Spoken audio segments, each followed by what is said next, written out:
Também não queria deixar de enviar uma saudação especial para uma senhora que está aqui, Dona Maria José, que tive o privilégio, é uma algarvia, tive o privilégio de tê-la aqui como ouvinte em 2024 e hoje está aqui outra vez. E, portanto, agradeço, porque os algarvios acabam por ser pessoas que estão presentes em todo o lado. Aliás, o Algarve foi sempre uma terra, como Portugal, de imigrantes que saíam daqui para ir para o Brasil, para a Argentina, para o Canadá, para a Alemanha, para a França, já no meu tempo. E por temos essa matriz, o que é muito boa. Quando dizem o Fernando é de Olhão, eu sei, venho de Olhão, tenho muito orgulho nisso, e lembro-me sempre de uma canção do José Afonso, chamada Ao Vila de Olhão da Restauração, Madrinha do Povo, Madrasta é que não, que continua dizendo assim: com papas e bolos engana o burlão, os que de lá são e os que para lá vão. O burlão todos sabemos quem era. Era só um, apesar de haver uns bisnetos que achavam que estaria melhor com 3. Mas um chega, um chegou. E nem um, quanto mais 3. Mas, sabendo quem é o burlão, é bom também que saibamos quem são as pessoas que para lá iam, para Olhão. Porque essas pessoas, não só os que de lá são, como os que para lá vão, em Olhão, em Tavira, na Póvoa, são aquelas pessoas que, junto com os que de lá são, fazem uma terra, fazem uma região, fazem um país e que fazem o mundo. E, para nosso azar, temos cada vez mais pessoas que nos dizem: vai para a tua terra, aos que não são, mas que para lá vão, esquecendo-se que os nossos e os deles, avós, bisavós, trisavós, são dos que para lá foram. Uns regressaram, outros não. Para vos falar de uma pessoa que para lá foi, permitam-me que recue até ao princípio do século passado, ou melhor, até ao final do século antepassado, e vos falo de 3 irmãos. O Armando, o Álvaro e a Laura. 3 irmãos da Nazaré, que tinham um tronco comum, obviamente, sendo irmãos, e que tiveram vários filhos. A progenitura a filiação, melhor dizendo, do Armando, era de 5 filhos e o último chamava-se José. José da Fonseca, já vos digo qual era o apelido. Do Álvaro teve vários filhos, uma das filhas chamava-se Libânia e a Laura também teve os seus filhos. Estes 3 irmãos tinham um apelido, que era um apelido de gente de trabalho, gente de labor, eram os Laborinho. E a Libânia, filha do Álvaro, teve, depois de casar com o Sr. Lúcio, que foi chefe dos Correios, um filho chamado Álvaro Laborinho Lúcio. O José, o 5º filho do Armando, que viu desaparecer o pai, mal viu, porque tinha 20 meses quando o pai morreu, acabou por sair da Nazaré, onde nasceu em 1917, e nos anos 40, 41, 42, foi para Olhão. Portanto, é uma das pessoas para lá foi. E foi para Olhão jogar futebol, mas deixa-me soletrar futebol. F-U-T-E-B-O-L. Porque na altura o futebol escrevia-se foot à inglesa e ball à inglesa também. 2 palavras, que depois se uniram.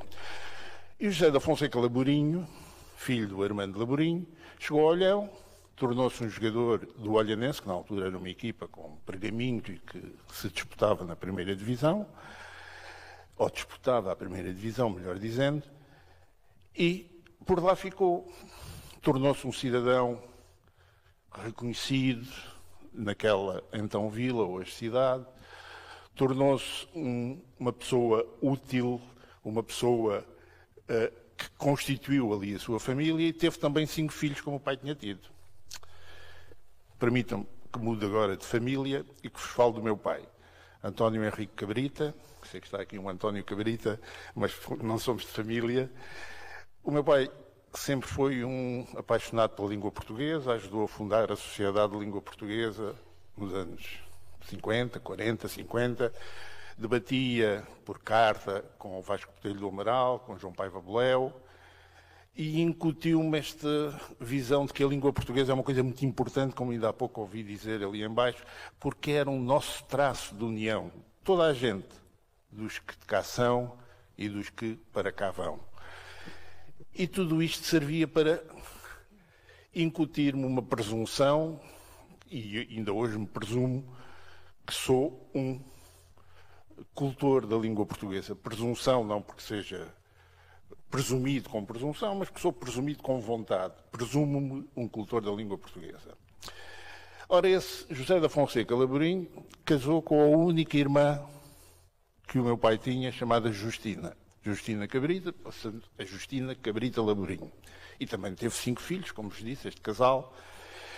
E o José da Fonseca Laborim, que tinha nascido na Nazaré e que foi para Olhão, onde constituiu família, filho do Armando Laborim, tinha uma prima irmã, a Libânia Laborim, a Libaninha de que se fala na Vida na Selva, mãe do Álvaro Laborim Lúcio. E, portanto, o José da Fonseca Laborim de Olhão, a partir de certa altura, é primo da Libânia, da Libaninha, mãe do Álvaro Fonseca, do Álvaro Laborim Lúcio. Primos que acabam de uma forma enviesada por se envolverem, porque, como a minha mãe não tinha irmãos e o meu pai só tinha aquela irmã que teve 5 filhos, dos quais 3 meninas, hoje 3 senhoras, eu acabei por ter, eu e o meu irmão, apenas como primos estes filhos do José da Fonseca Laborim e da Justina Cabrita. E o Álvaro Laborim Lúcio, que por sua vez era filho da Libaninha, primo do José da Fonseca Laborim, também ficou a saber, desde cedo, que tinha primas no Algarve. Eu não sei dizer-vos agora a data com clareza, com certeza, melhor dizendo, se foi em 1916 ou 1917, houve um encontro literário no Algarve em que as duas pessoas que iam debater a questão dos livros que seriam publicados naquele ano, era eu de um lado, e que honra para mim, do outro o Álvaro Laborim Lúcio.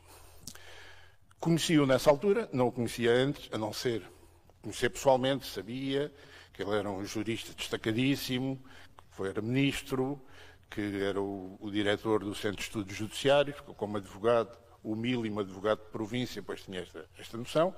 E naquela noite senti-me agradecido porque antes da sessão em que íamos participar, falando dos nossos livros, conduzidos pelo moderador, teria um jantar para que nos ficássemos a conhecer e nesse jantar eu conheci o Laborim Lúcio do nome e do nome das minhas primas. Ouvi-o dizer a certa altura, quando estávamos a falar o que é que íamos dizer durante a sessão, ele disse-me, sabe, as minhas primas vão estar hoje a ver-me. E eu disse, olha, as minhas também. E, na verdade, consegui, por causa deste desconhecimento que ele tinha a meu respeito, desconhecimento perfeitamente justificado, não tinha nada por que me conhecer, chegámos junto ao local onde se ia fazer, ele disse-me, olha, ali estão as minhas primas. Eu disse, são as mesmas, também são as minhas primas. E isto recordou-me aquele velho verso que acabou em canção do João Silva Tavares, A Minha Aldeia. Na minha aldeia não há ódios, mas estimas, há amor pela vida alheia, todos são primos e primas. E, de facto, todos éramos primos e primas. Subimos ao palco, sob o olhar atencioso das nossas primas, filhas de José Fonseca Laborim, primas do Laborim Lúcio e primas também, o que resultou que, no final da sessão, onde foi apresentado o livro O Homem que Escrevia Azulejos, eu peço licença para ler, ele dedicou-me o livro com estas palavras. Ao Fernando Cabrita, meu primo novo, novo entre aspas, com um grande abraço e com uma profunda crença no lugar modificador e estético da poesia.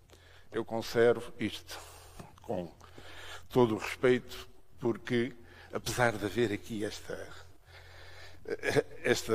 questão muito curiosa de se encontrar uns primos, isto é muito português, Somos todos primos e primas.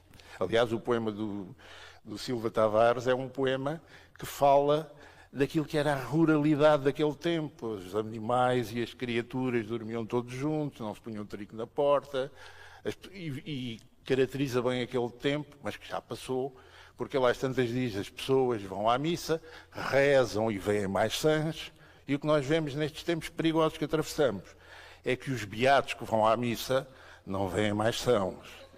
Saem de lá atafolhados de ódio, gritando de ódio contra os outros. Mas, enfim, é o que temos, e é o tempo que nos coube, e é o tempo que nos pede que contra ele façamos alguma coisa. Mudemos agora um pouco de história e permitam-me que vos fale de uma coisa que sucedeu há pouco tempo também.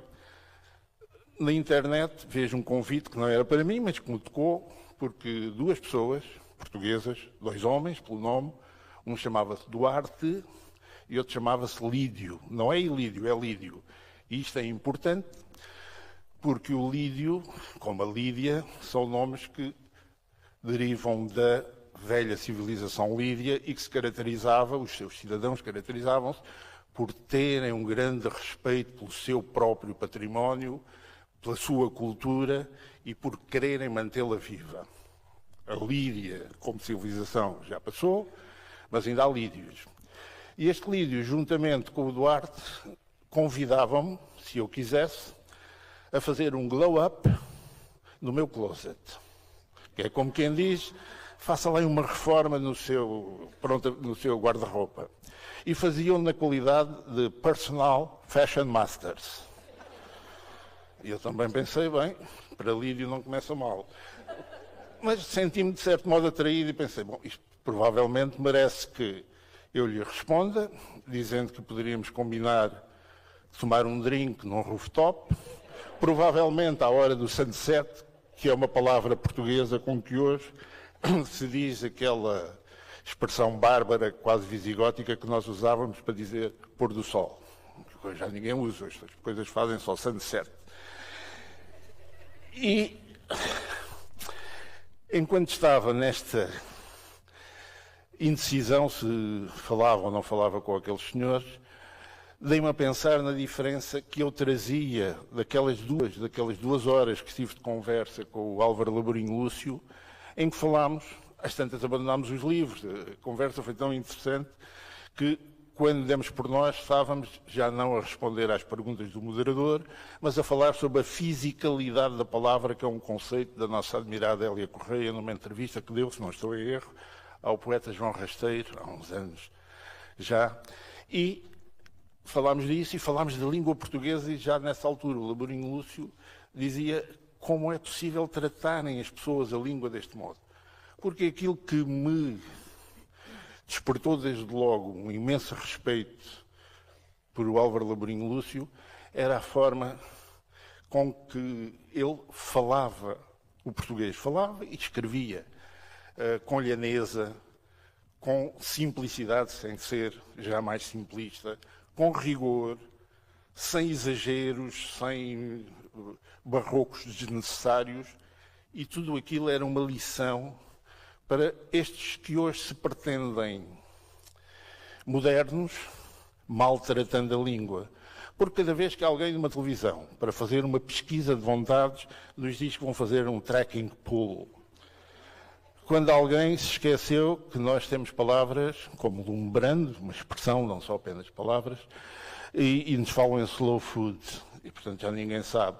Como ontem, quando vinha de Algarve para aqui, no carro, e ouvi um cavalheiro que tinha qualquer coisa a ver com o turismo nacional e que dizia que está a haver uma perda de turistas e que, portanto, que ele propunha, porque isto é que era importante, que aos turistas fosse explicado a nossa cultura, mas sem necessidade de showrooms, sem necessidade de workshops, e aproveitar quer os short breaks, quer os tourings, isto é como ele falava, para lhe explicar a importância da nossa cultura. Também, o meu comentário, sozinho no carro, foi também começas bem. Mas é que, de facto, estamos nos tempos do editing, dos e-book, dos short break, do snack, e, portanto, o que estamos a fazer é mal à língua portuguesa.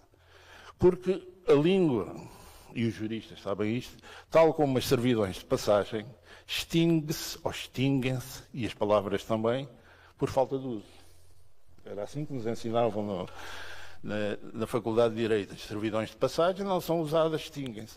E cada vez que um suposto moderno nos vem dizer, perdão, nos vem dizer que o pôr do sol é um sunset, o que está a fazer é fazer com que a juventude, os mais novos, esqueçam como se deve falar em língua portuguesa. Porque a língua portuguesa, talvez não saibam, eu também só soube há pouco tempo, tem entre 350 mil a 370 mil palavras. Com aprovisionamento vocabular, não é pouco. Sabendo ainda por cima que grandes escritores de língua portuguesa, vamos excluir o Aquilino Ribeiro, vamos excluir o Camilo, conseguiam fazer obras completas e algumas complexas com 5 mil palavras, com a utilização de 5 mil palavras. Que há ensaios académicos com 1.500 palavras. E o que já é pouco começa a ser maltratado por todos estes supostos modernos que dizem estes deslatos em inglês, já não chamam ao cozinheiro cozinheiro, é um chefe, que dizem chefe com requintes, nem sequer franceses, mas com requintes de chefe em inglês, o stylist, que é o nosso antigo costureiro, o alfaiate, e portanto tudo isto está a mudar e estamos a jogar fora as palavras portuguesas, aquilo que verdadeiramente é o elo de ligação de todos os portugueses, os que são e os que para cá vêm ou os que para lá vão. Ainda há pouco, ao ver a apresentação dos livros ali na sala de ensaios, ouvi dizer isto. Hoje não se pode dizer chão comum, nos acusam logo de comunistas, socialistas e coisas piores do que essas, mas o território comum que nos une a todos é, de facto, a nossa língua. E eu tenho, e com isto quero terminar, tenho o orgulho de ter convivido com o meu pai, obviamente, com os professores, grandes professores portugueses, o professor Joaquim Magalhães, grandes colegas meus que se tornaram escritores fabulosos, pouco conhecidos, mas fabulosos pelo uso rigoroso que faziam da língua, como o António Rosa Mendes. E o único comentário que me resta é dizer que hoje já vão tão altaneiros os tolos que começamos a ter vergonha de não ser como eles. Que eu não sei se quem disse foi o padre António Vieira, se foi o Camilo Castelo Branco. E termino chamando-vos a atenção para que há aí um conjunto de pessoas que entraram nas instituições como quem entra por um psílogo e que criaram agora uma ideia que é: não pode ficar cá ninguém que não fala a língua portuguesa. Mesmo aqueles que querem aprender a falar a língua portuguesa. E eu peço a esses senhores, quando puderem olhar um pouco por cima das paredes do psílogo, porque é que não mandam também expulsar do país, ou pelo menos põem no programa, aqueles que tinham a obrigação de falar a língua portuguesa e não querem aprender. Pelo contrário, querem desaprender, querem mostrar que são versados em língua estrangeira, que é sempre uma coisa que fica bem, e que ensinam aos seus filhos, que ensinam à sua juventude aquilo que é um estrangeirismo, aquilo que é um anglicanismo e, pior do que isso, aquilo que são, o que revela mais imbecilidade, americanismos.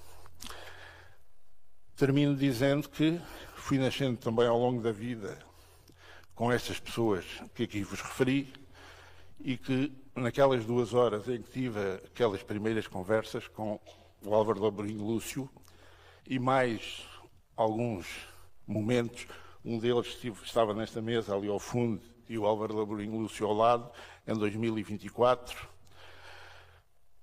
Nessa altura a sensação que tive é que também nasci outra